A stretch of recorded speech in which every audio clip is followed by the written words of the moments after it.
Good afternoon, everyone. So today I'll be taking a geography orientation session.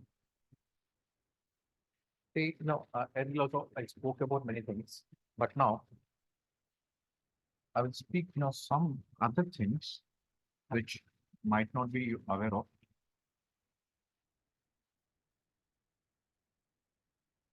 Because few of you, you have been attending uh my classes, and my session earlier. You must be very much aware of what I've discussed earlier. So this time now I'll speak different things.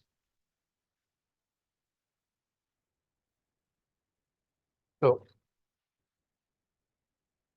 firstly, I'll be speaking, why you should be taking, okay, geography as an optional subject. So regarding this, I'll give you some data.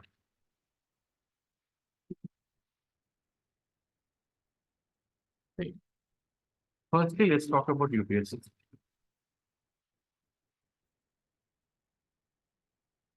If you take the age factor of UPSC, age. So earlier, UPSC, has taken the candidates, if you're talking about British time period. So it was 18, and later on it was 1980.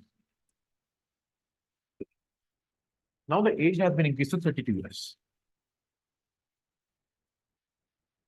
Okay. So in 2011-12, at the time the age was 30 years. So recently in 2011-12, 2014 basically, it has been increased from 30 to 38. And DOPT's recommendation is to reduce it to 26 years. So basically, UPSC wants to catch one of the recommendations. If you are reading polity and governance also, will be coming across it. That UPSC wants to catch you young.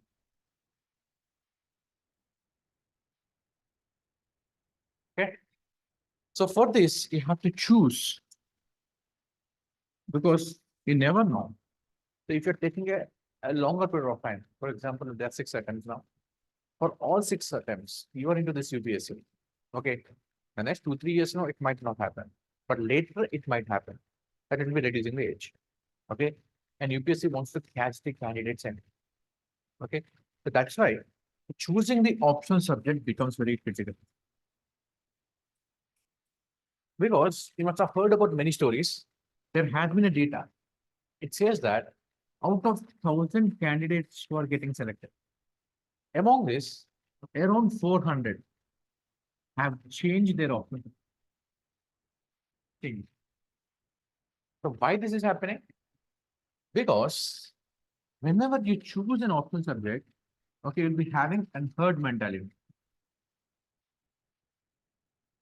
But even, when I choose my optional subject in the beginning, I did not know much. I did not read basic NCERT. But I was an engineer like anyone. So I asked my friend, look kya lete hai? What people take. Okay. Then at the time, 2 subjects were very popular: public administration and geography. So this I'm talking about in the time period of 2010 to 2015. So these 2 subjects were very popular. They're so popular that whenever I used to go to the mains examination hall and write the exam, so for example, there are 100 seating capacity in the class. 100. Okay.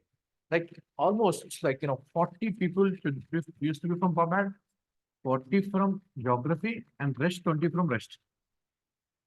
That means out of 10,000, around 4,000 PubMed, 4,000, and this public administration, and 2,000 used to belong to other subjects. Okay. So after this, what UPSC started doing is that, in the language of the candidates, the word used is butchering. Butchering means killing. Now UPSC started, to kill this option subject. Kill between 2010 to 2015, or butchering. I'll tell you two reasons why. Okay. See, UPSC itself might not discriminate that we should be engaging this optional subject, we should not be. Let's assume that. Okay. Now, here what started happening is that if 40% of the candidates, if they belong to the same optional subject, obviously, okay, it's an examination of competition. You have to outperform others. Okay, you have to do better than others, right? That means you have to study more and more. Okay. So basically, in this, the content or syllabus, it started increasing because you want to write a point which is different from others because there's a lot of competition. If you're writing the same stuff with others are writing, you'll not be getting the marks. So this is one thing. So this is how the content got increased. Syllabus got increased. Okay. And secondly, I'll tell you the logic. Okay. Now, there has been one more recommendation by DOPT that a candidate should not be wasting the entire year for this examination because it's a wastage of human resource, right? So earlier also, okay, if the prelims used to happen in the month of May, the mains used to be in the month of December. Now, the mains is happening in mid-September. Means hardly have like 3.5 months between your prelims and mains. And results also, earlier it used to take like 2 months. After the prelims, after 2 months, people used to get the results. Now within 10 days, they are getting the results. So it wants to reduce the examination process. And the gap between the mains and the personal interview. Earlier it used to be like for 4 months. Means in December, if you're writing the mains examination, in March or April, the results used to come. The examination process was being delayed. Now, how it is being delayed? Because if you're having 4,000 candidates from an optional subject, then number of professors or assistant professors who are required to correct those things. Okay, it will be requiring more in number, and our country does not have so many. Right? So it will be taking a longer time. For other subjects, for example, from Malayalam literature, 10 candidates are writing. Within 1 day, they used to correct the papers.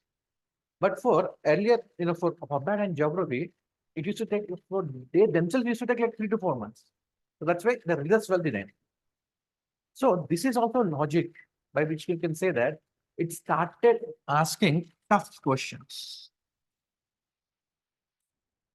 Tough questions from those optional subjects which were becoming so popular. Once, okay, if you're not getting marks, how much ever you read, you're not getting marks because of 2 reasons. Firstly, tougher question. And secondly, okay, the syllabus has increased both virtually, okay, and also because of competition. So because of this, okay, these option subjects, they're not getting marks at all. Even I had the same 2 option subjects. Like I remember, okay, in public administration, okay, I got like 130 marks in 2012 out of 600 at that time. So the subjects were being butchered. And at the time, okay, if you're getting 212, you used to get a rank. 212. Okay. So it was like that. Now their popularity started decreasing. Okay, that was the phase. Now coming to this phase now. Now what is the gain which you're getting from here? Don't choose anything which is so popular. Why? Because you don't have so much of time. Okay, you have to crack it in 1 or 2 times, and you have to choose for the easiest way possible. And also you have to choose such a subject in which the competition is less. Okay, 2 things. Okay. Next thing is right now trend. I told you the earlier trend and what happened with that. Now look at the current trend. If you look at the current trend, see if you're having 100 candidates in a class in a room writing examination. So as of now, okay, you'll find at least 20 to 25% from 3 subjects all. One is political science, other is socio. If you're from South, by default, you're be taking Andhra. That phenomena is there. If you're from Andhra, Telangana, by default you are Andhra. Okay, in class also experimented, right? So candidates are not choosing according to their interest. What is going on? What people are taking? That herd mentality is there. Okay. Now, political science has become popular after the 2016 has become popular. Okay. 2020, 2021. Till 2021, you started ruling. Then afterwards, what happened? Paper has become tough in 2022. Ranks were there, but the paper has become tough.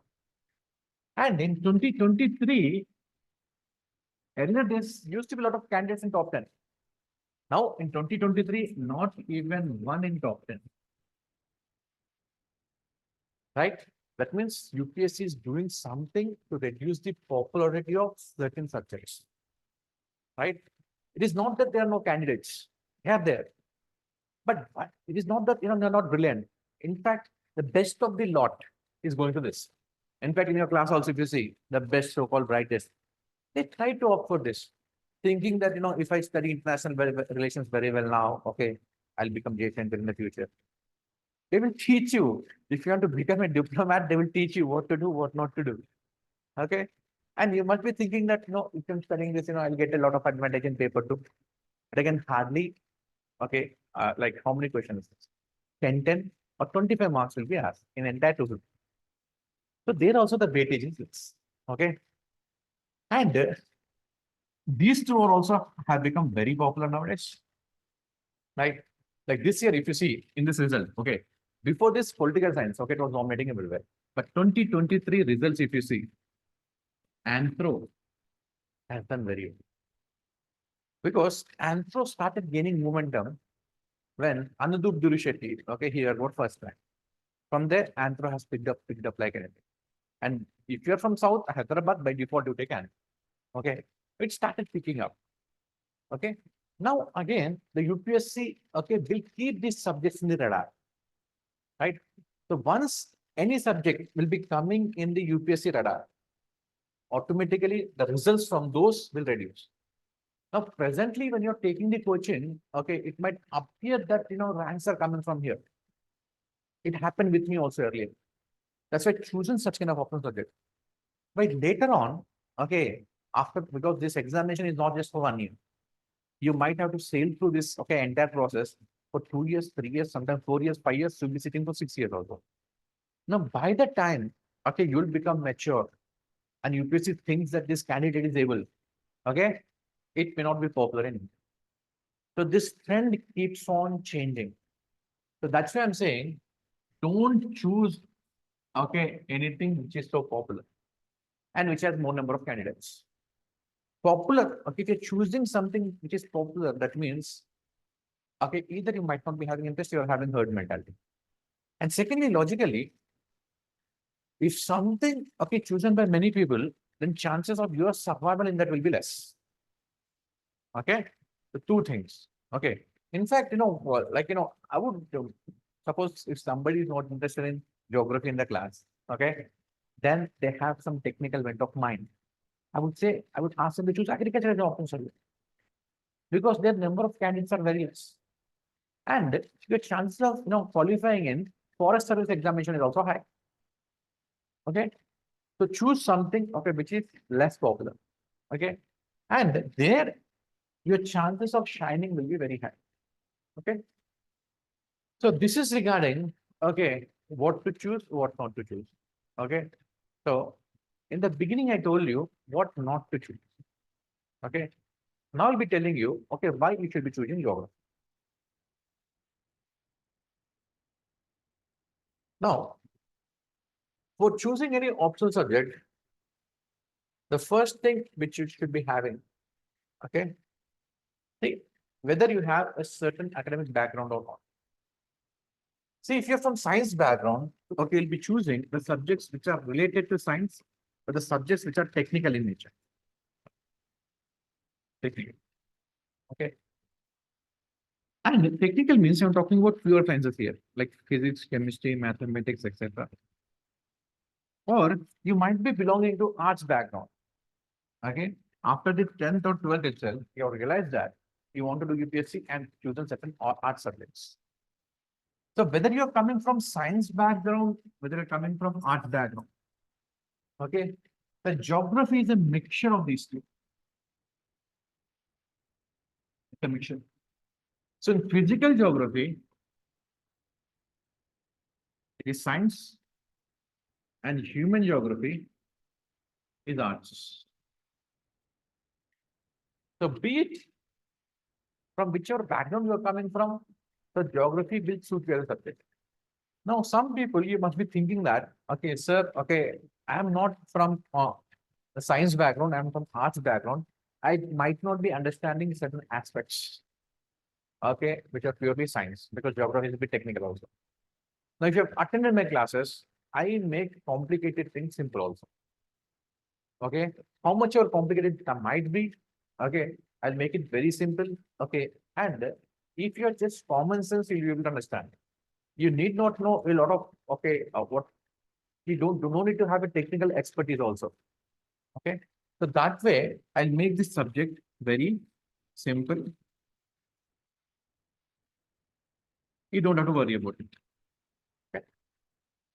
Now, if you're coming from science background, okay, then also you'll be able to better apply the scientific aspects to the human aspect. For example, okay, anything related to climate change, okay, will be having some technical aspects. So that will be able to apply in the human geography part. The human geography part, let's take example. Okay. Now, in physical geography, you say, okay, you have this heat waves. Now, how will be applying this in human geography part? Now, in northern India, okay, everywhere you have these heat waves. In Delhi itself, the temperatures of above 60 degree plus have been reported. Now, what kind of human effects you'll be having? And human effects, we can think of if, okay, the temperatures are very high, the dryness will be very high, it will lead to a lot of forest fires. When it lead to forest fires, livelihood of the people will be lost. Okay. And the cattle which is there in the forest, it will not be getting enough forage, enough food for the next season. Right. Secondly, now if the daily wage laborer, okay, whose food, okay, coming from the daily wage, so they won't be able to go because day before yesterday itself, on a single day in UP itself, 168 people died because of the heat wave. 168. Okay. This is because of the reduction in the trees. It also shows that how many people are dependent upon daily wage labor for survival. Okay. So here we'll be talking about the human development indices also. Okay. Why in certain states the number of deaths are high? So every physical aspect, okay, has got human connection, and every human aspect has got physical connection. So the subject geography is all about its interlinkage. Okay. Now that's why this subject, okay, the syllabus also becomes vast. Now, vast syllabus also means that, okay, each and everything which is going to be asked in the examination is given as a part of syllabus. At least you'll be having directives. So last time also I shown you that, okay, for general studies, okay, what prelims, how much syllabus is given? Like for, like one word is given for one subject. For example, you're talking about history, India's freedom movement, okay, art of India, medieval India, ancient India. That's it. Only 5 words are given, but the questions can be asked from anywhere. So if you're having broad syllabus, that also means that, okay, the questions will be pinpointed, at least they'll be coming from the syllabus only. So that is the advantage of having a broad syllabus. And how much ever broad it might be, okay, since, I've studied a lot of content, I've gone through the subjects over the year, I've seen all the phases of this subject. So I've read a lot of content and I'm able to consolidate everything, okay, within within 1 or 2 pages. Okay, and make you write that as a notes. Not as just a notes, I also make you practice it how to write. Like, when I give you questions, I ask you to write the entire content. For example, you're having 15 pages of content. I make you write in 2 pages, 1 page, right? So I will tell you all the tricks and techniques also, how it has to be presented. So your since from the day one, okay, you will be trained for the examination.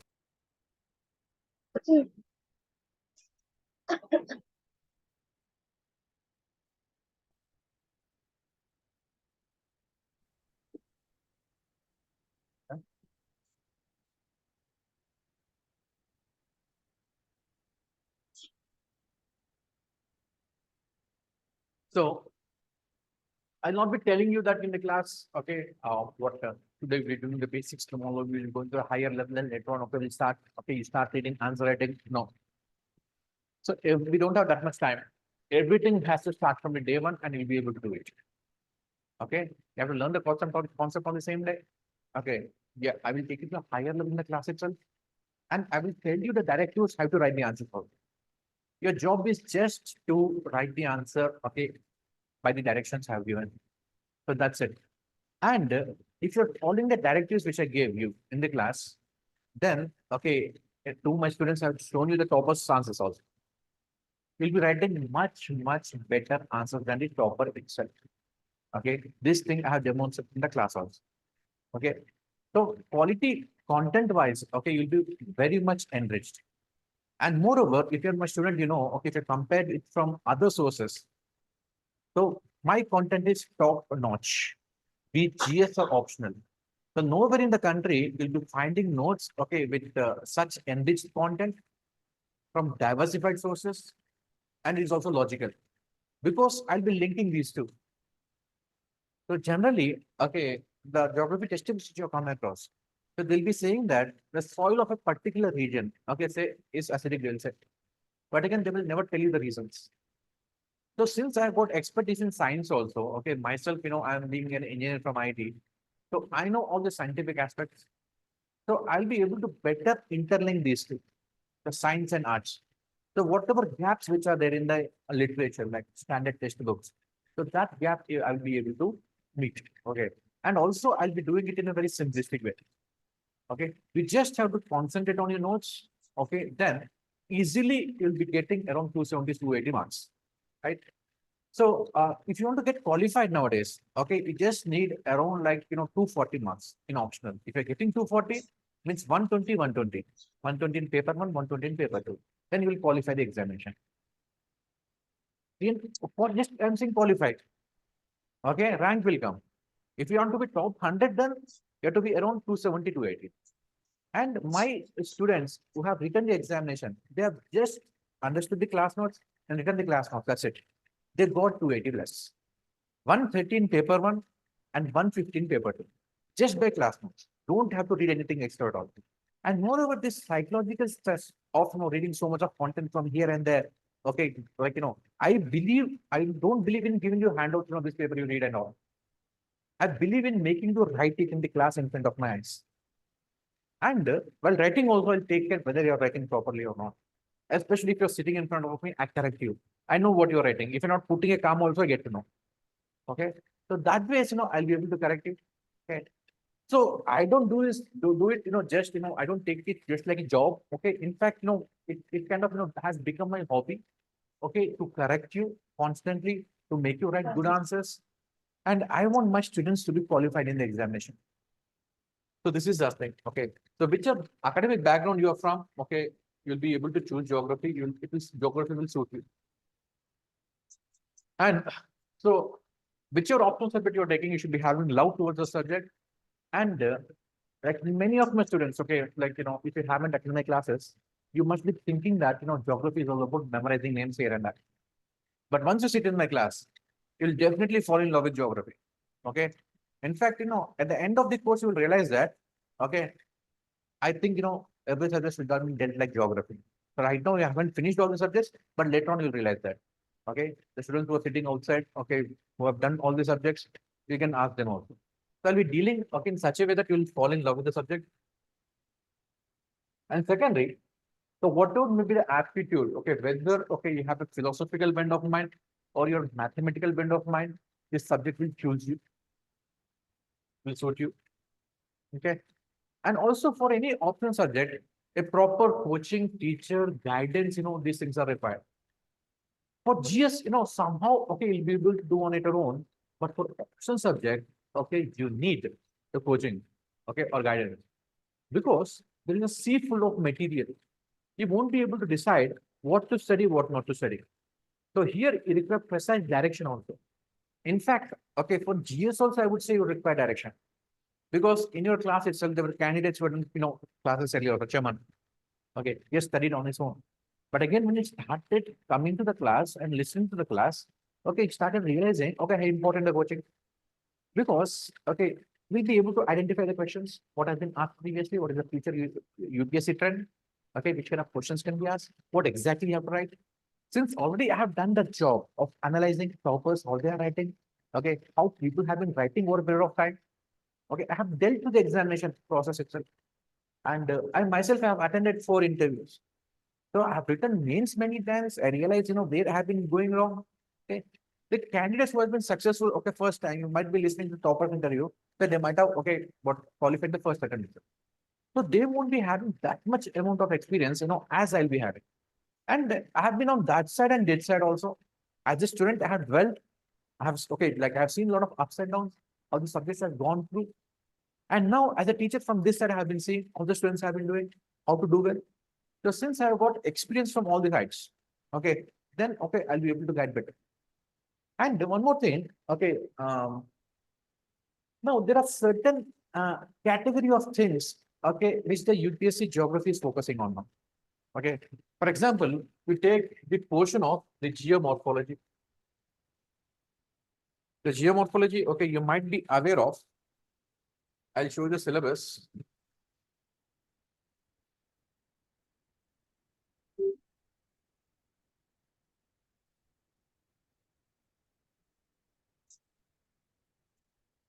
Okay. So this is the syllabus.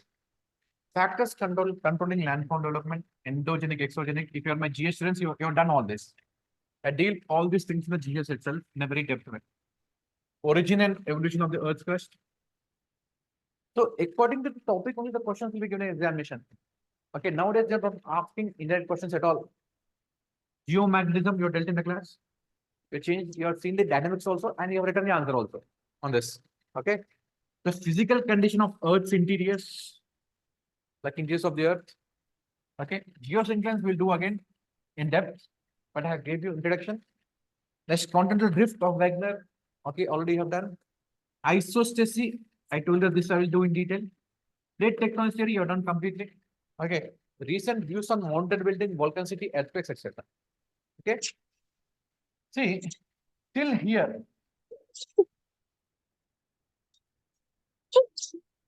This is one part of the syllabus. I would say this is first part and this is the second part.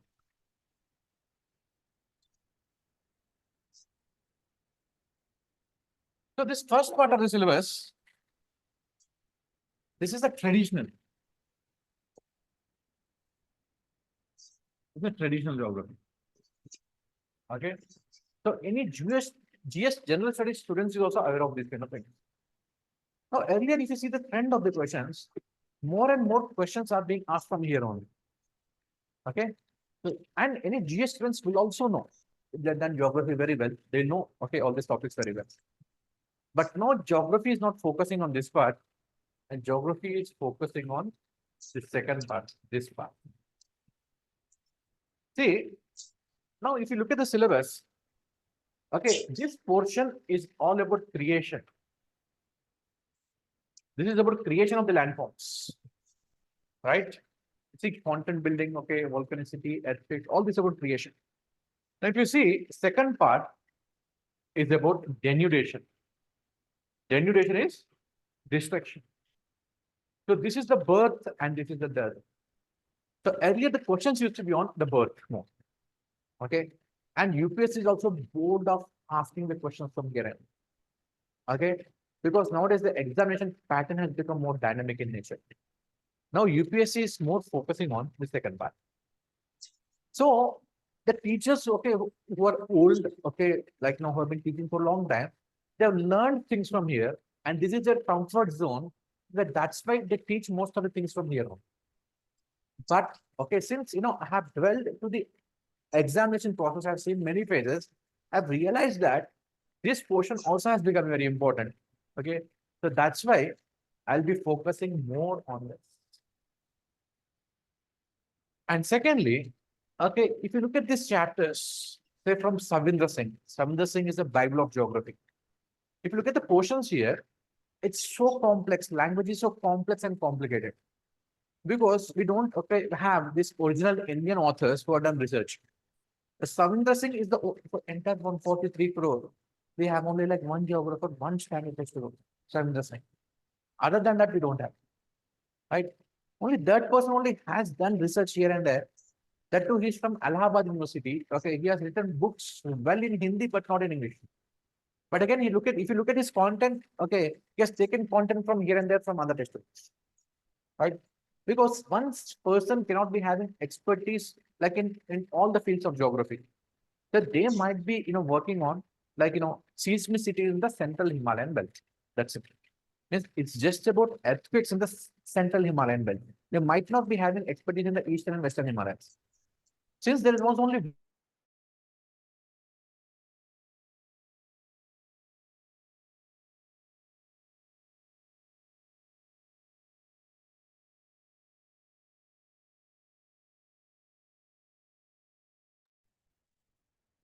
so this content has to be simplified.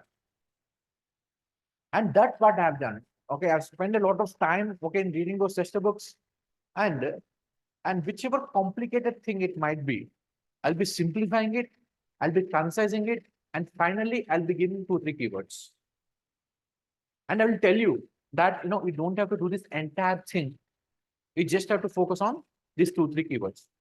For example, temperate cyclones, you're right.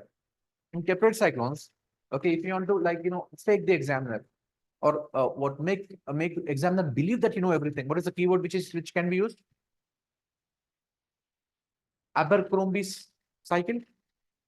For example, in geomorphology, okay, if you want to prove that you have read the entire thing, I gave you one keyword there. Woven series of partial melting. These kind of things are not there in geography at all.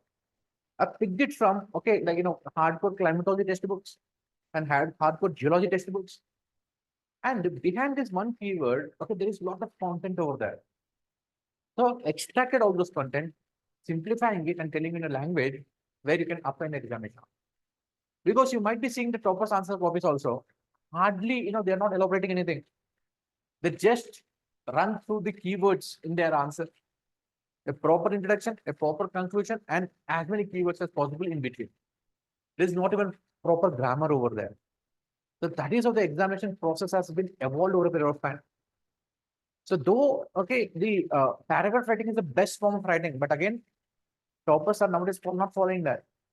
And especially if you're coming from university background, you tend to write in paragraph form. Okay. And despite telling many times also write in paragraph. Right. So don't do that. Okay. Follow. Okay. What the toppers have been following. So I've been closely watching my students and toppers. Okay. That's why I understood the pulse of the UPSC very well. That's why in class also while writing the notes, okay, you will be told exactly how to write, which color pen to use, where the heading, subheading, comma, etc. So the answer structure will be created in the class itself. Or else what happens, you'll be doing the entire coaching. If the teacher is not looking after you, okay, how you're writing the notes, they'll just come, okay, teach you and go. 2 years after the preparation also, you won't be able to write an answer. You don't know the structure also. That happens. Somehow, okay, by mugging up a lot of stuff, you qualify the prelims. And then you'll be writing with the mains test series. Then, okay, in all the tests, the person who's evaluating your paper, they'll be just, correcting your pattern. Like how to write the answer, how to structure the answer. They'll be teaching you that out. From the classroom itself, if you're trained, okay, how to write the answer, where to do heading, subheading, where you should be drawing the diagram, everything is sorted out in the class itself. On the same day itself, if you're writing the answer, then that part is sorted out. Okay. So since the syllabus appears to be very large, it becomes very easy also. You take the keywords, exactly the same keywords are appearing in the examination as a question.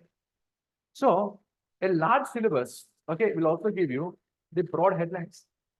And you don't have to read the large syllabus also. See, I have been an engineer, okay, an engineer knows, okay, how to, okay, do things in a very concise and a precise way. Shortcuts, basically. So I also believe in a principle of management called as parity optimality. You don't have to read the entire 100%. Read 80%, get 50%. You'll qualify the exam. Okay. In case of optional, it's 60%. So the things which are not going to come in the examination, for example, you take here, okay, erosional surfaces. These things will not come in the examination. Channel morphology, also this topic also. Okay, 2015 it has been asked and 2022 it has been asked. Okay, so before 2015, nobody used to teach this. So I used to teach some small aspects of channel morphology. Okay, and I've been teaching this. Okay, and this chapter in Samindra Singh is very large, the channel morphology. But again, I only taught them certain things, okay, which you'll be using as a district line. Okay, so if you understand the application aspects of channel morphology, then you can decode the examination very easily. Now, you're going to become a district collector. The how channel morphology will be useful to you. Whether, okay, you have to become a river stream specialist for that. No, right? You have to solve the, day-to-day problems. Like, for example, river Ganga is getting polluted. You want to, okay, remove the pollution from river Ganga. Just imagine you have a drainage outside your home. Okay, the drainage is clogged. There's a lot of kachra, no, debris in the drainage. What will you do? You just flush a lot of water in that. You pour water in the drainage. The pollution will be flushed out, right? So these kind of aspects are there in channel morphology. That is a practical application.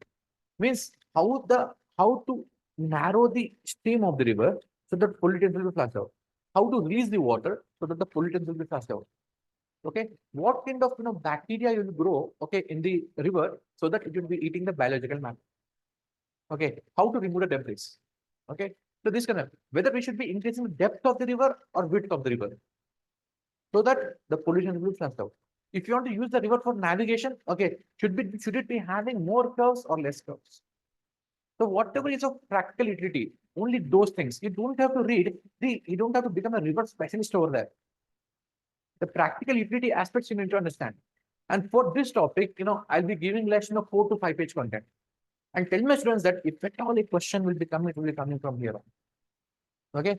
So basically, okay, such kind of topics should be coded for you. And when something is coded for you, you'll become very confident. If you know that, this much content I have to read, this textbook I have to read, and, it's going to come in the examination.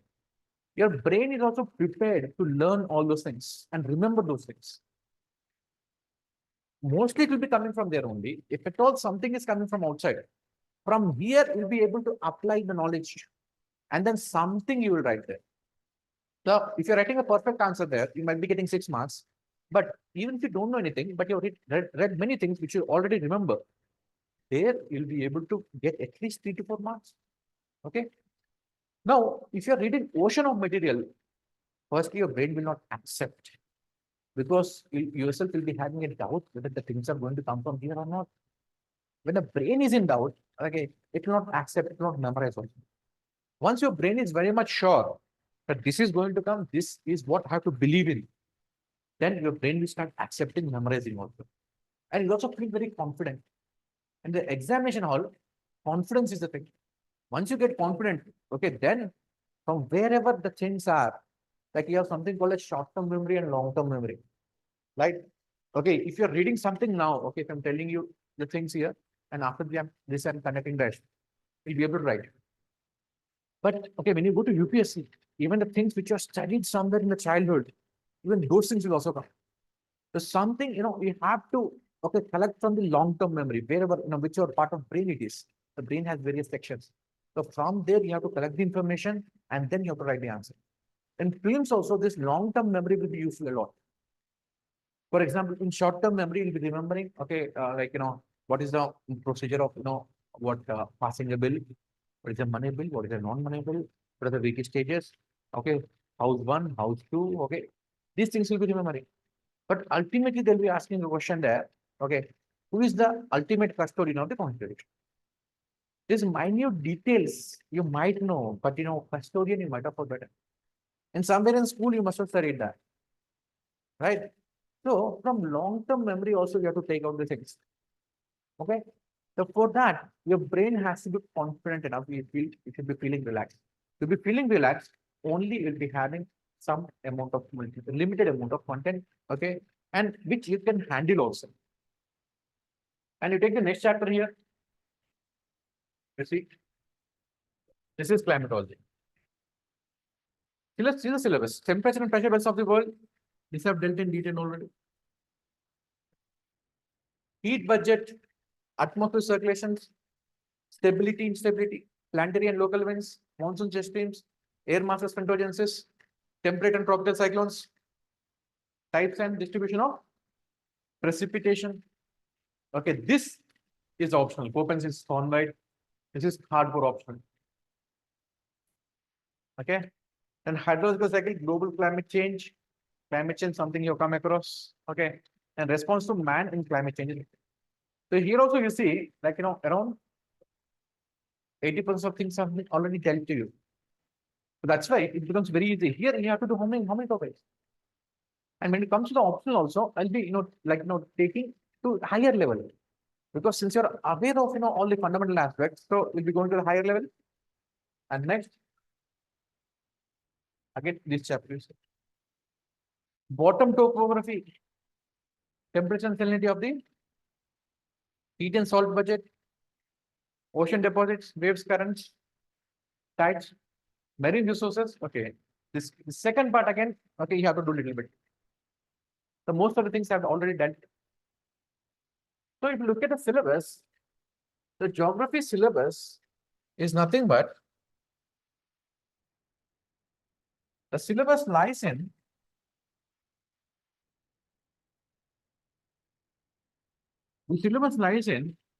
the meaning of geography. Meaning. Okay. Now let's see what is the meaning of geography. Geography is a study of Earth. I will tell you the evolution of the geography. Now, in the 15th, 16th century AD,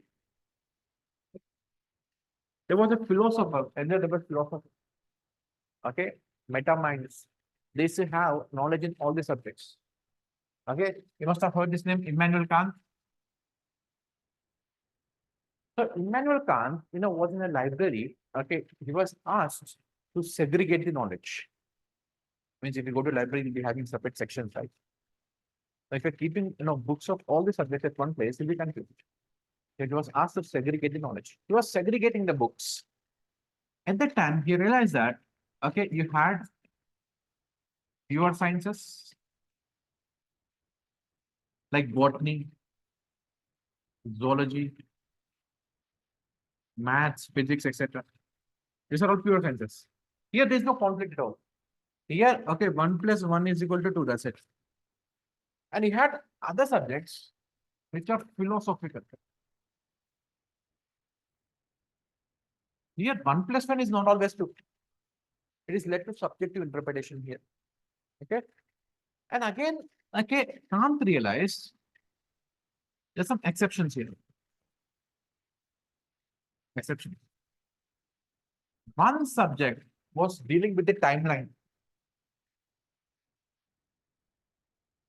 And one subject which was dealing with the space. Space. Means basically it is a study of space. Or we can say spatial pattern. And this subject eventually has become geography. So anything which is studying time, anything which is studying biosciences, we call it biology. So anything which is studying time, time is chrono. It's called as chrono. So anything which is studying space, choro is space. It becomes chorology. So anything which is studying the space or studying the spatial pattern has become geography. So therefore, the geography has become an integrated subject. integrated. So that's why it has human aspects, it has physical aspects also. That's why if you look at the syllabus of geography here,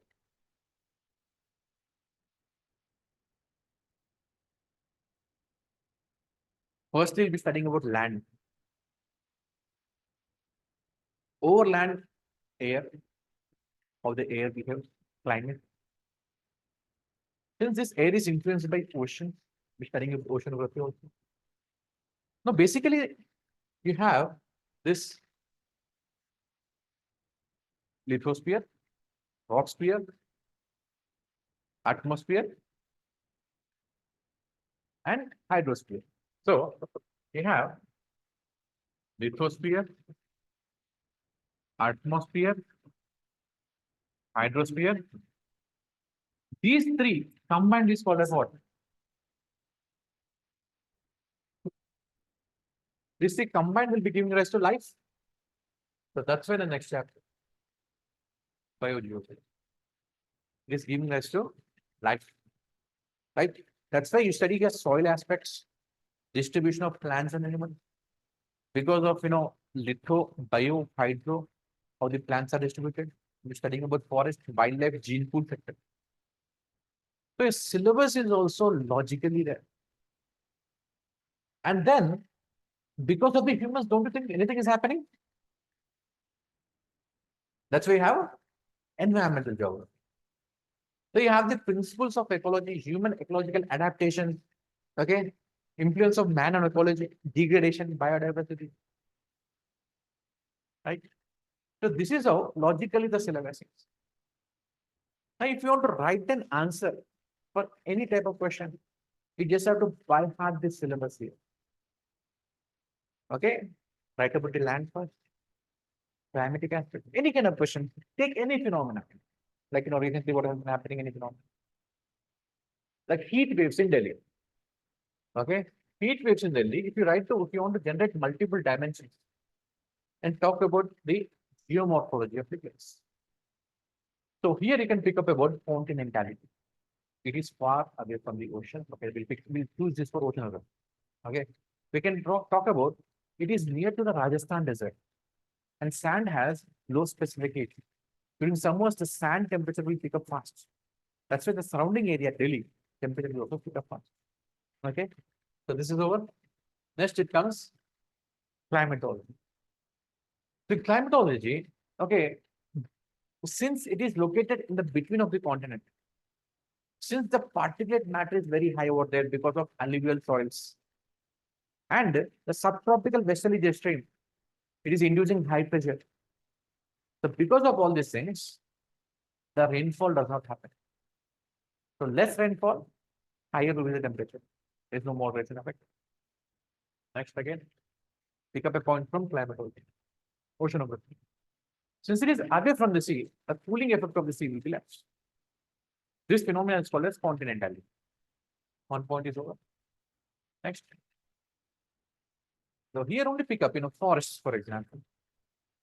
So since the rainfall is less, since the forest is a function of the rainfall, the number of trees are less. That's why temperature will also be less. Because less transpiration.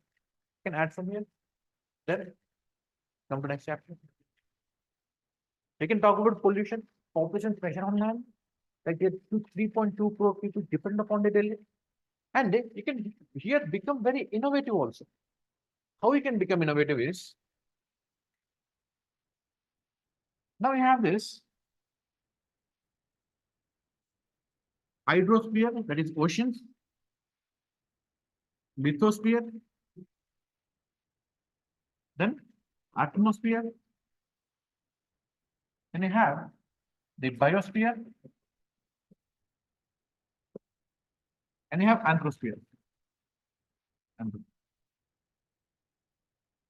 If you analyze the problem from the syllabus itself, now, what is happening to the hydrosphere?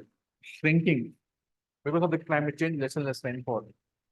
Lithosphere, the sand and dust is increasing. Okay, so this sphere is also decreasing. Then atmosphere, amount of the moisture in the air is decreasing, right? And also biosphere, less trees because of high population pressure on that. But is the anthroposphere decreasing here? No. Rest all are shrinking, but the amount of the population is increasing.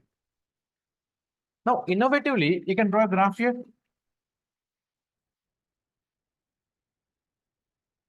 Graph. How will you draw a graph? Say this is the nature's capacity. It's a nature capacity. And then this is the population pressure online. Right? It has been increasing. There is an inflection point. Or you can add limit to growth. This is where the environmental crisis happens.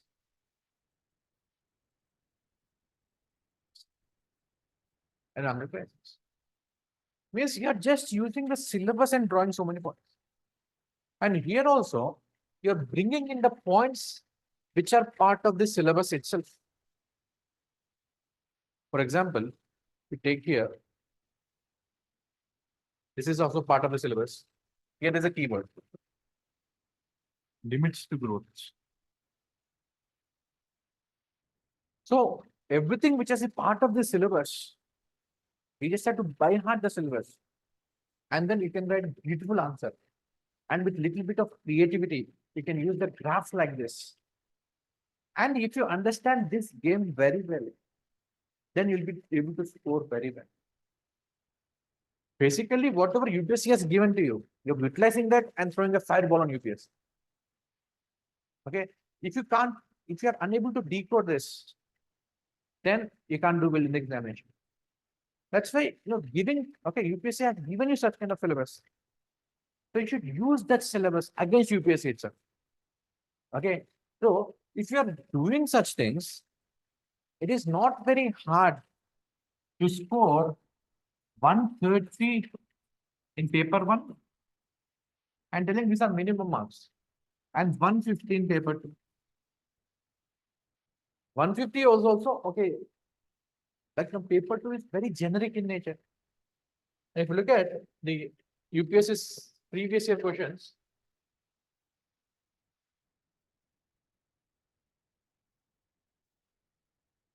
but last time I have shown my GS students also.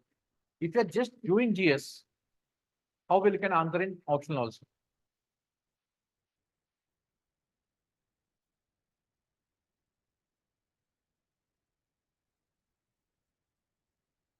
If you look at the paper 2 also, paper 2 is very generic in nature. But here the key is you should be using geographical terminology. Then only be getting marks. So this is very generic. I haven't taken Indian geography for you, but if you have studied Indian geography, I've dealt all these locations.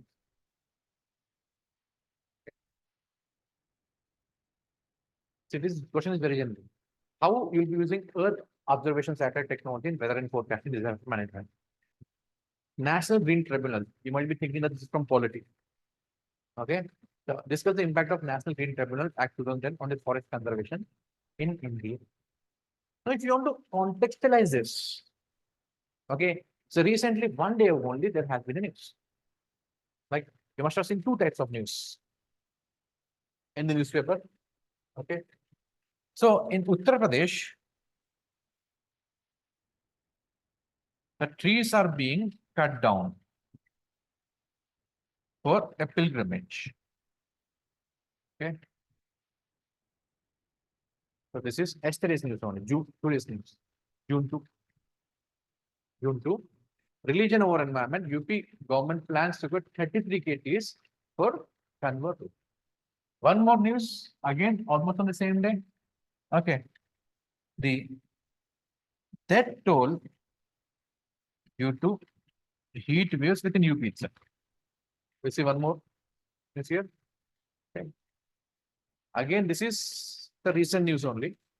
This is the news of, again, June 2, same day. So within, okay, the temperature has reached around 52.9 degrees centigrade. Okay.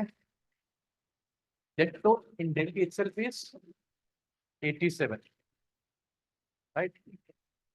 So this is how we'll be making things contextual. So you can write any type of intro, but if you're using such kind of contemporary examples, it will strike the examiner. Again, NGT has pointed out this. The same thing has been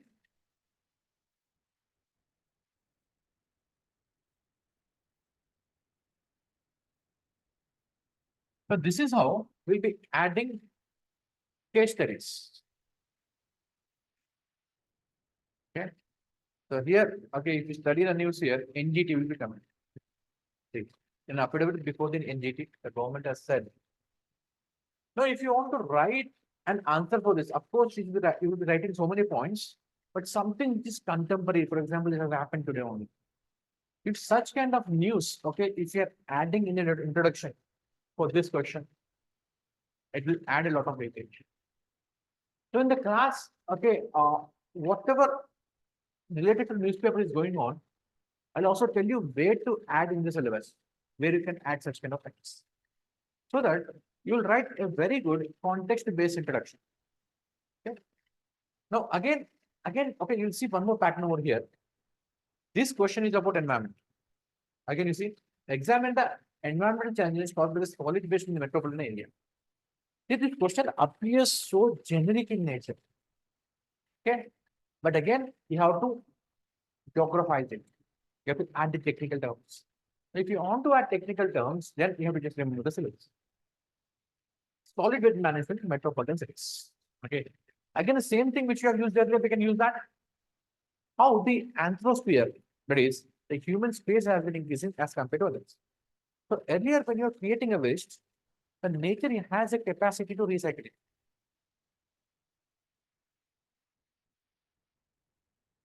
But now, the nature's capacity to recycle has been decreased drastically because the human population has been increasing.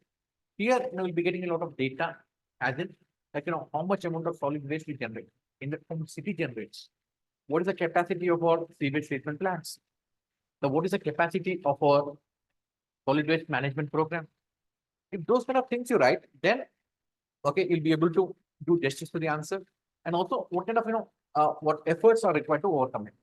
This question will look very generic, but again, we'll try to geographize. And nowadays, you have been consuming a lot of cereals. Restaurants, millet based. Okay, so, okay, restaurants are also being opened. What are the constants and opportunities of millet cultivation in India? For example, last time when I was discussing about Africa, I gave you this question in this context. But Indians are acquiring a lot of land in Africa. Okay, how we can substantiate millet production, oil production, and pulses production. So there's an interlinkage for everything. Geostrategic significance of Indian islands. See, the UPSC is 1 year ahead. Recently, PM Modi has made a statement that I myself have discovered from 16,000 islands. This is very recent news. Okay.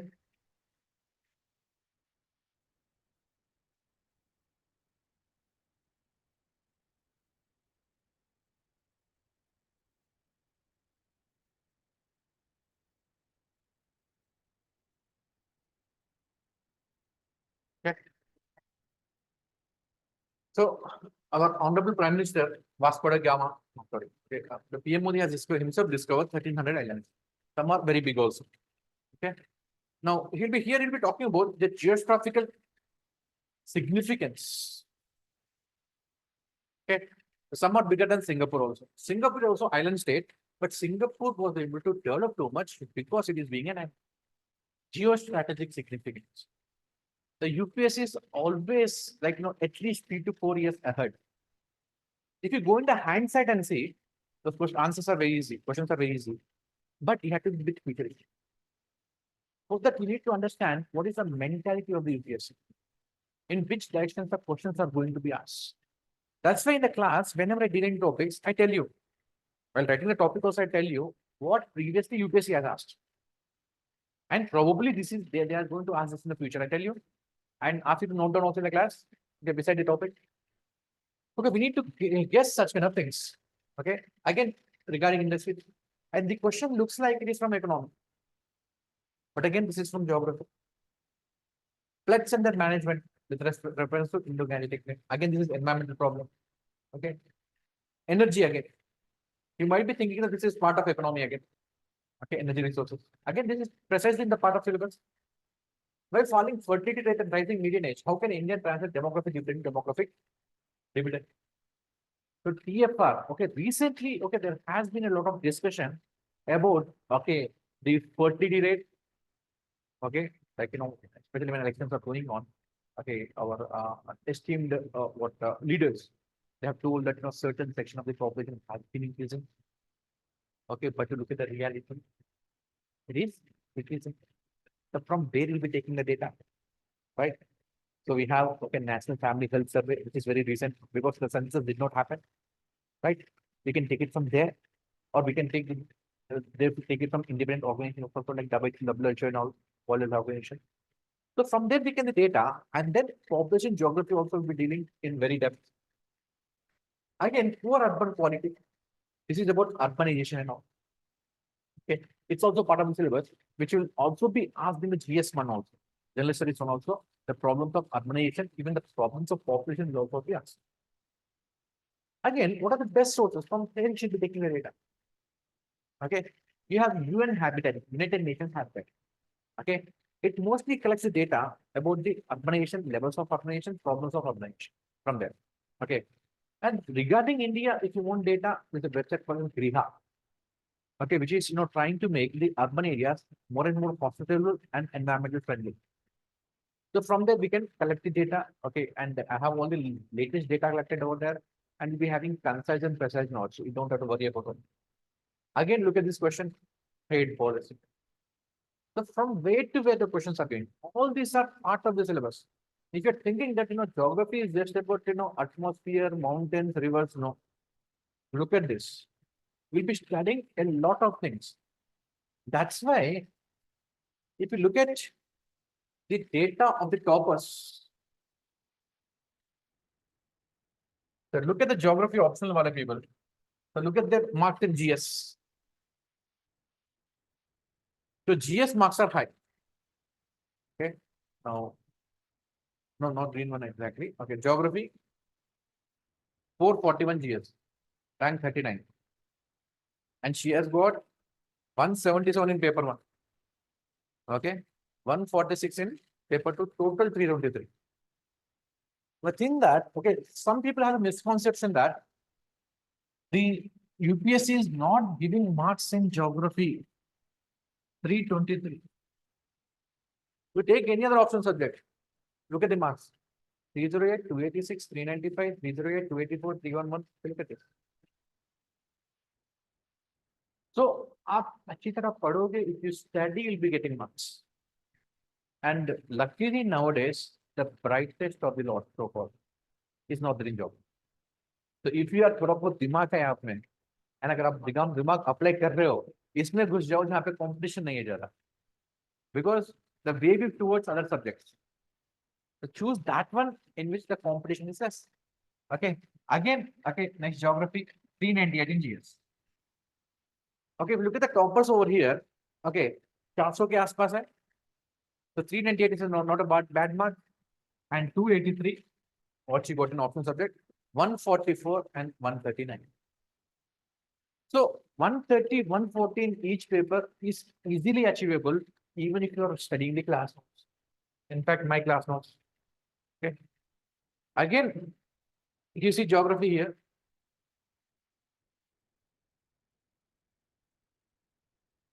Is over, 44 is over, right? I don't have the marks of all the candidates here, only some candidates I have. Okay, again you see geography here.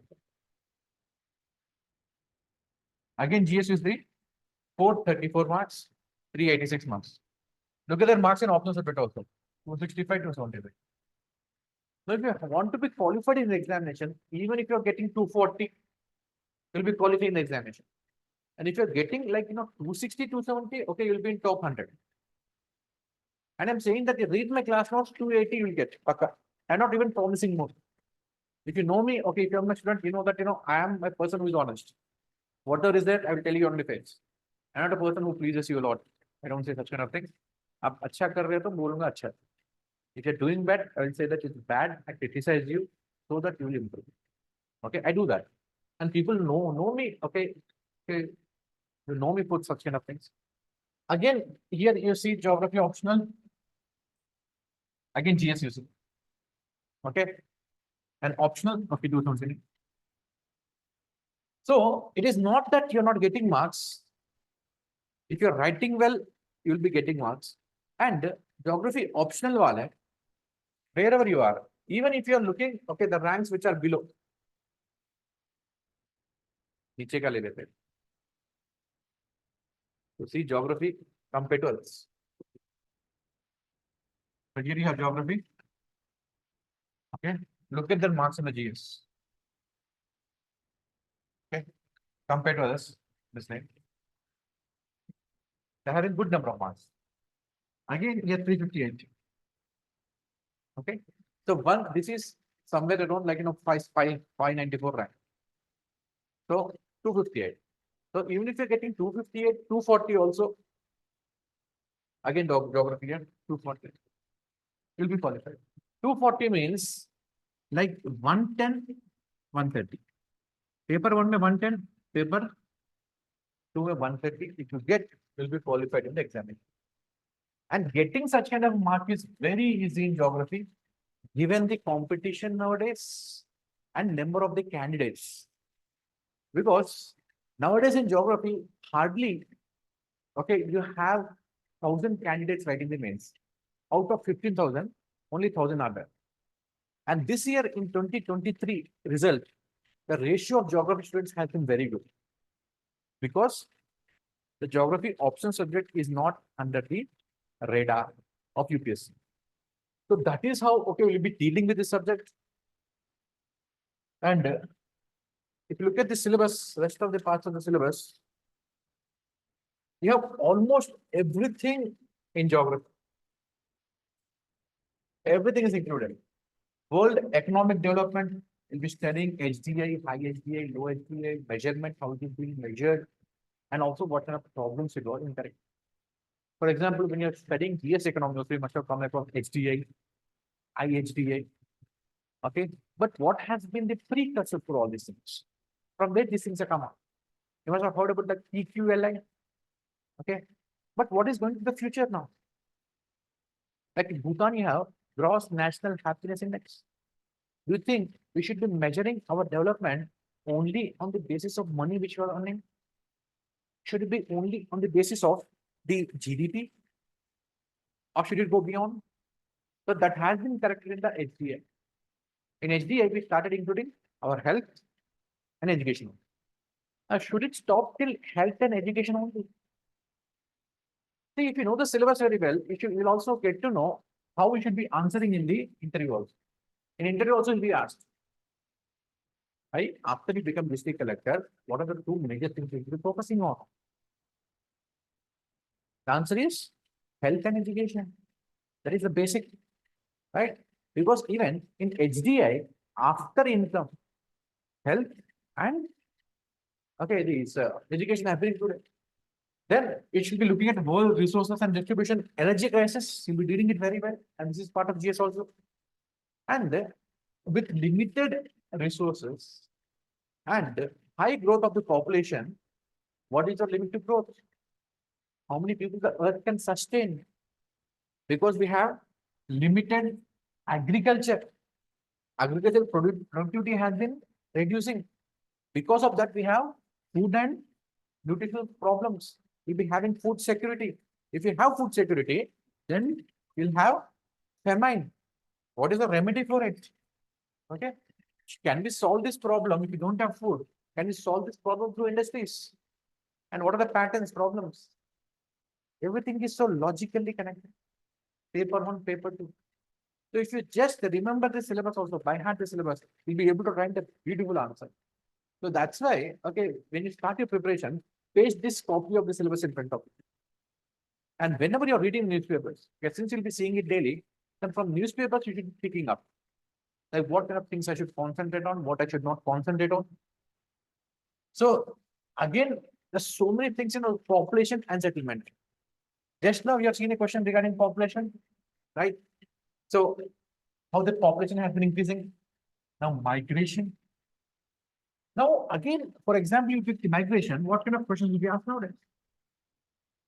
Now, the crisis is happening in Gaza, where the people will go. So there have been so many camps which have been set up. The Jordan has taken certain population, Egypt has taken certain population.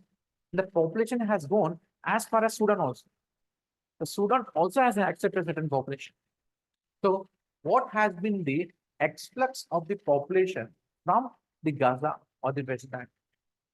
So if you're focusing on migration, of course, we'll be discussing about migrational patterns. But what the UPSC is interested in, what is happening in contemporary time. And these things you'll not be finding in textbook. And for geography option, margin which is there. The textbook has been written long time back. The person who has written the textbook is passed away also. So latest ones, who will update you. So I have updated all this pattern with the latest data you'll be getting. So you just have to read the notes and you'll be getting answers. You'll be getting, you'll be able to write good answers in examination. And also your population theories. Okay. Like here, the population theories are divided into various types. Some are simply economical in nature. For example, you take a Marxian theory. Okay, Marx is an economist also. So what Marx will be saying is that if you have more children, more wages, the family will become rich. So this is a theory will be given. So this, was very true for the pre-industrial world. Okay, so if you have 10 children will be working, they'll be getting wages, will become richer. But if you're applying the socio-economic theory of population growth, so this has been given by J.S. Mill. We'll be coming across this name in sociology. So from there also we'll be drawing a lot of aspects. The socio-economic theory, there is J.S. Mill. Okay, we'll be talking about social capability approach. Social capillarity approach. Social capillarity means if you're having one child, say belonging to middle class, you want to climb the ladder into higher class. Okay, you have one child. Imagine you have two children. Now nowadays children are expensive. You have to provide them with good education. You have to give them entertainment. You have to buy whatever they ask for. Okay. So earlier the children were your asset. You don't have, there is no obligation on the parents to provide you with good education. Education was not there. You don't have to provide them with the food also. In fact, they'll be earning income to the home. They'll be feeding the parents. But nowadays, as a parent, you are heavily burdened. You have to provide them education best of the schools, donations, expensive clothes, entertainment, fun park, etc. Now, if you have more children, do you think you'll be able to climb up the ladder?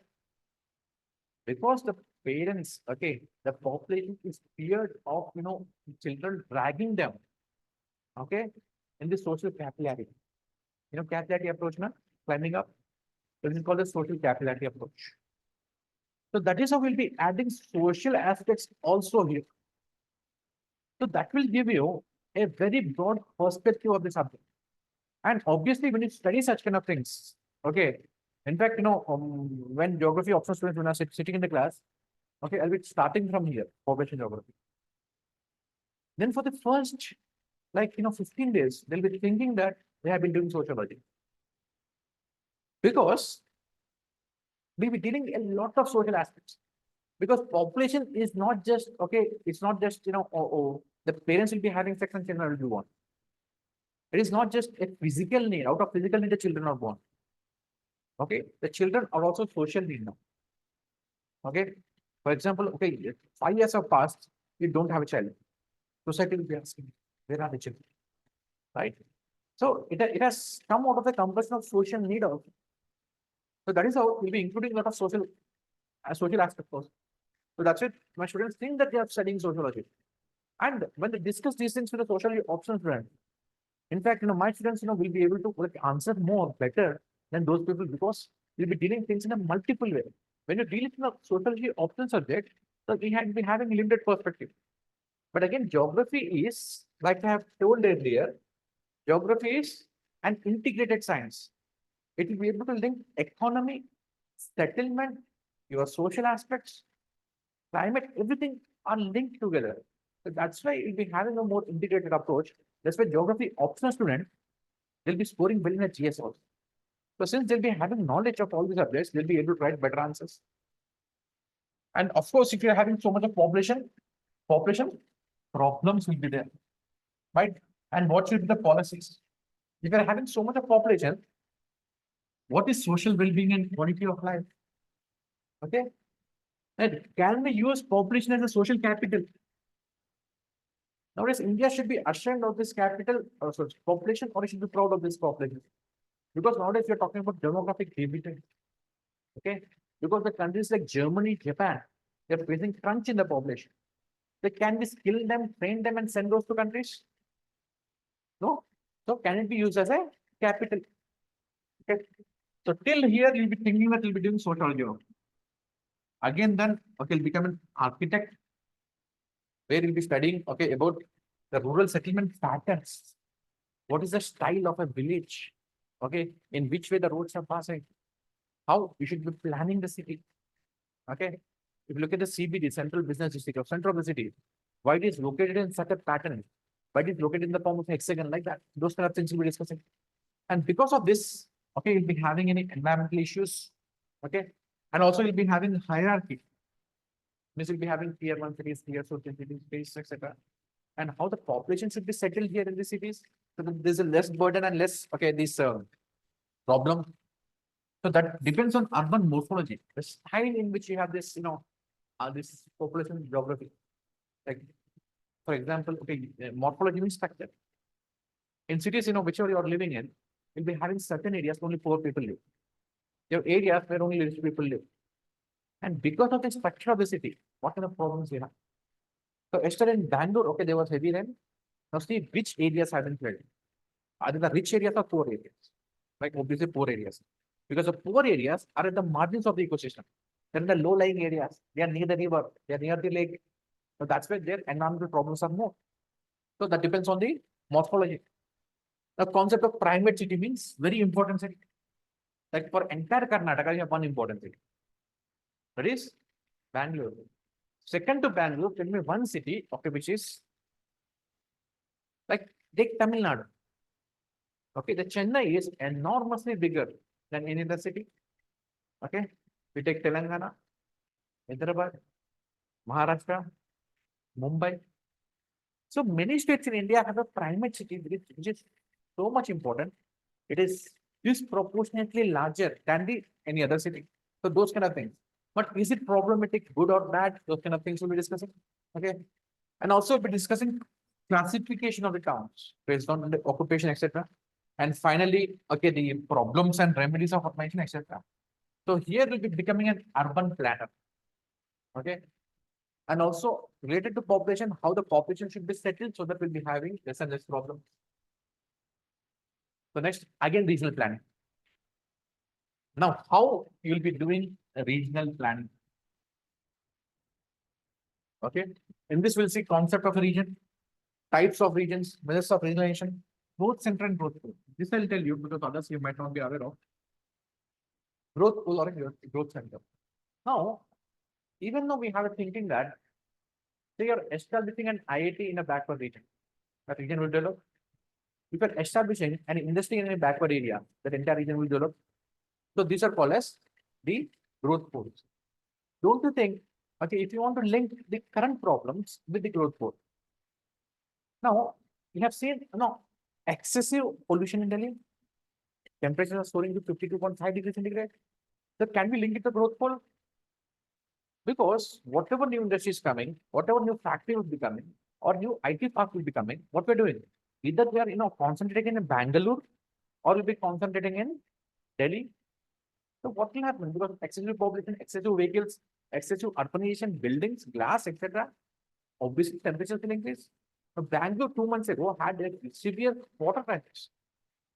You have the entire state of Karnataka, but everybody wants to set up an IT park in Bangalore. So can we link it to primate city? Okay, because you want to make Bangalore as a growth pole, that's why it's become primate. Others are okay, they are devoid of any kind of development. So such kind of things you can link with. So each and every part of this syllabus can be linked. Okay. And regional imbalances, regional development strategies. Now, do you think the income is equally distributed? No. So recently, okay, there has been a report. Okay, I've shared it on my WhatsApp status also. You won't even imagine.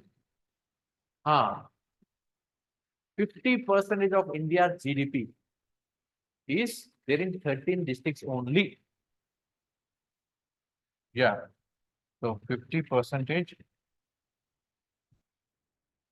India's GDP in 13 districts.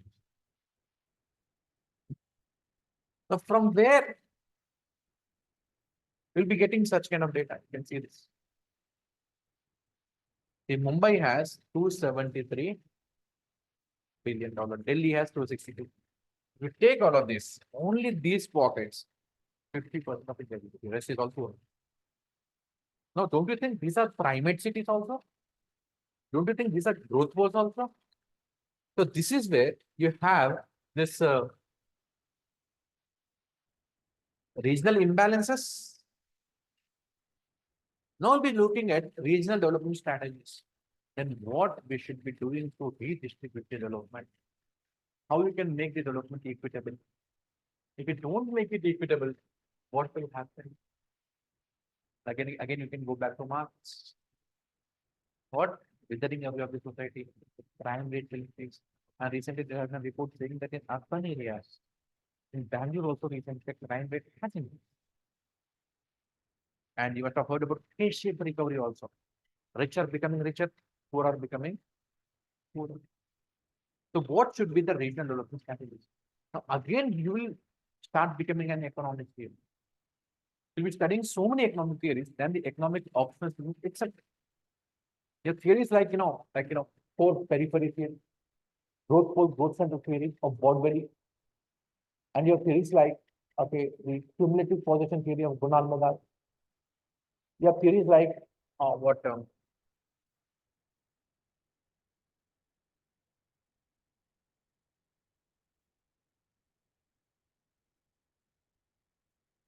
Trickle down effect. Trickle down effect means, if the upper layer is saturated, it will go to the bottom layer and then it will keep on going. But how far it has been successful? Like that, we'll come across so many theories. These many theories are not there in economics optional also. We're touching upon everything. Okay. And how we can plan for sustainable development. And if you want to write an answer, the syllabus itself is giving you an directive. Okay. And then whatever you have studied before, it should be applied to a case study. Right? So that becomes the theory part, this becomes the practical part. In the first chapter, you have India's physical settings here. Next, you have resources. What kind of resources you have? Both energy, land, forest, etc. And what kind of agriculture? Based on the agriculture, you have industries also. And you should be having transport, communication, trade also. That's what they have asked recently in the question paper. I've shown you the question. India, China trade that has been in the news. Because we have been doing, see, UPSC is also like critical. Okay, it is not like, because we have started a lot of programs of Make in India, Boycott China, etc. But in the past 5 years, if you have seen, what is happening? India, China trade deficit has been increasing and our inputs from China have been increasing. Why that is happening? Right? Those kind of things also we'll discuss. So these, you might not be dealing very well in your economy, GS economy, but in geography optional, you'll deal very well. Trade policy, export processing zones, development in communication, information technology, impacts on economy, society, Indian space program. See, since a directive has been given here, so whenever you'll be finding the question, for example, Indian space program is there. Okay. Now, you will directly see a question. 2023 question itself is a question paper also, you see. This is a question paper. Okay. See here. Okay. Indian Earth Observation Satellite Technology enhancing weather forecasting. So don't think that the syllabus is very easy.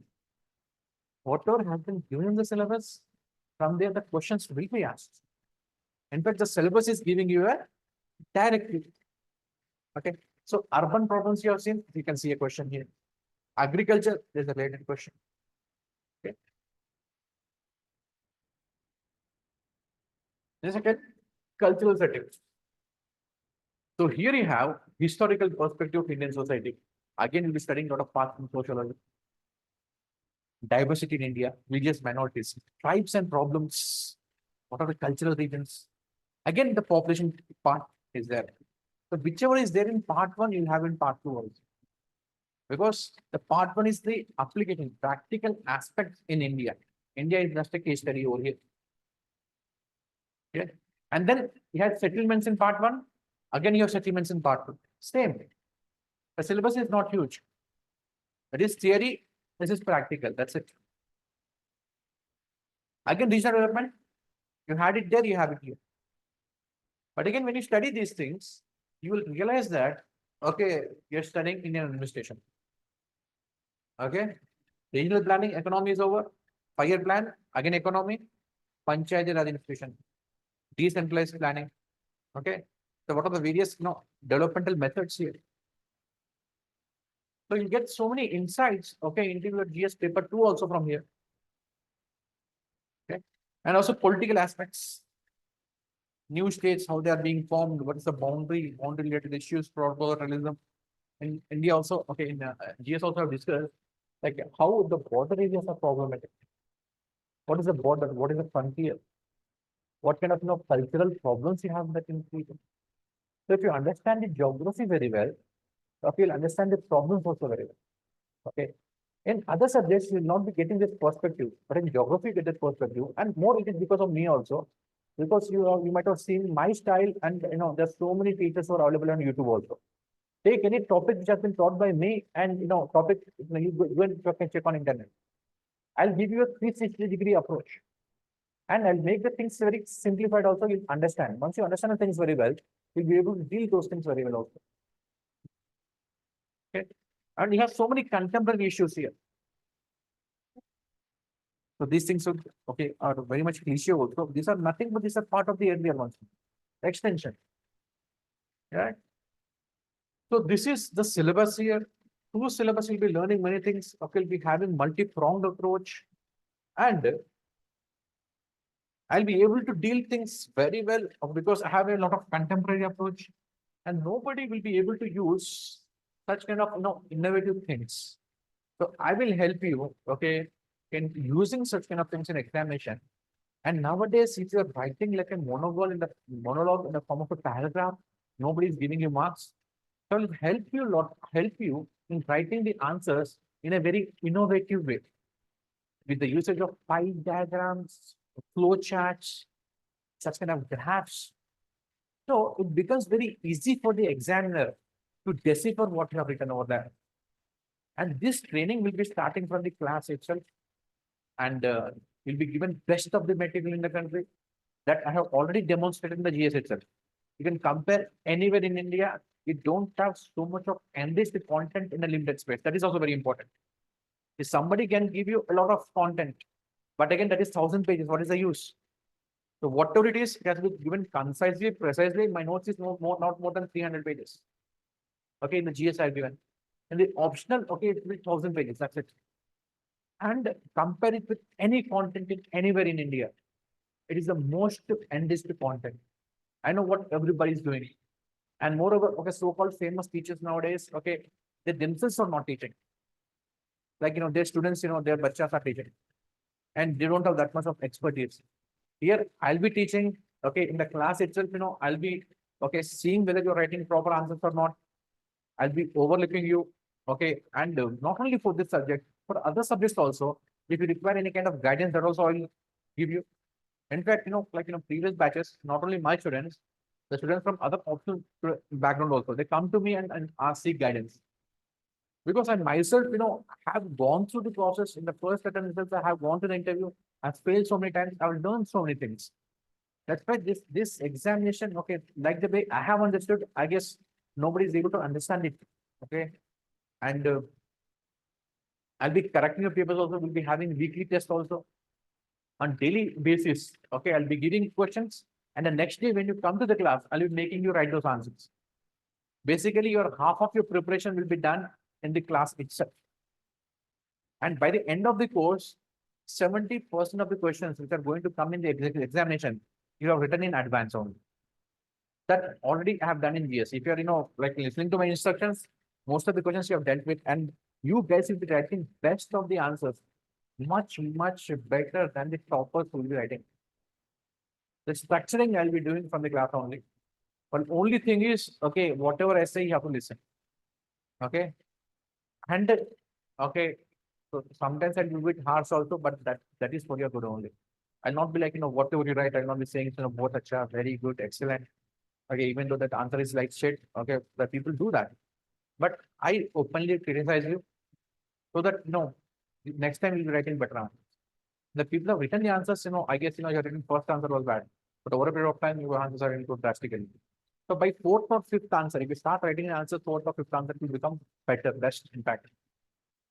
So in that direction, we'll be okay doing the course, and the course will be starting somewhere in the month of July. And till then, okay, if you're already planning to take geography as an optional subject, so till then, no, I'll be giving you questions which you can practice. Who have already decided that on daily basis they're writing the answers and showing it to me. So either time they'll be coming in and sitting in the course, like the more than half of the section will be done already. So all the cliche questions which you have already studied and which have already come in the examination, they have written all those. They'll be sitting here only. Okay, on daily basis I come here. I'm very much approachable. And if not, okay, I'm available here. You can send me a message anytime on WhatsApp. I keep replying you. So that kind of approachability is there. And not only now, okay, even the course is over. Okay, many of my previous students also they approach me. Like for next 3 to 4 years, till the time you'll be qualifying the examination, I'll be holding your hand. I'll be giving you all sorts of guidance. So, okay, so before deciding your optional subject, okay, please, search it. Please, think from all the dimensions, and then you decide. And I'll be helping you. Okay, when it comes to geography or other subjects, I'll be helping you from all the ways possible. So this is from my side. Whatever I have to tell, I have told you. And meanwhile, if you have any questions, you can ask me. Any doubts, queries, questions you have, you can ask.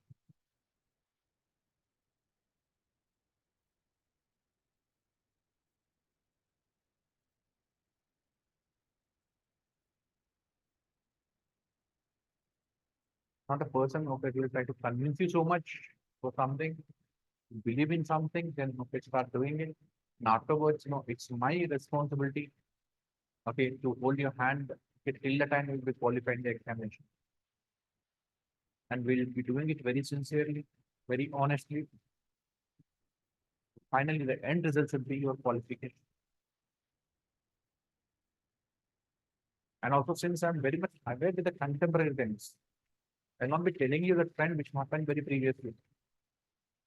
Like some teachers, even now, okay, they tell, okay, paragraph from Lekuk, but that is not what we have seen. You can understand what is contemporary also. And if you are being guided in that way, then finally, when you go to examination, nothing is zero will be. You know the pulse of the examination.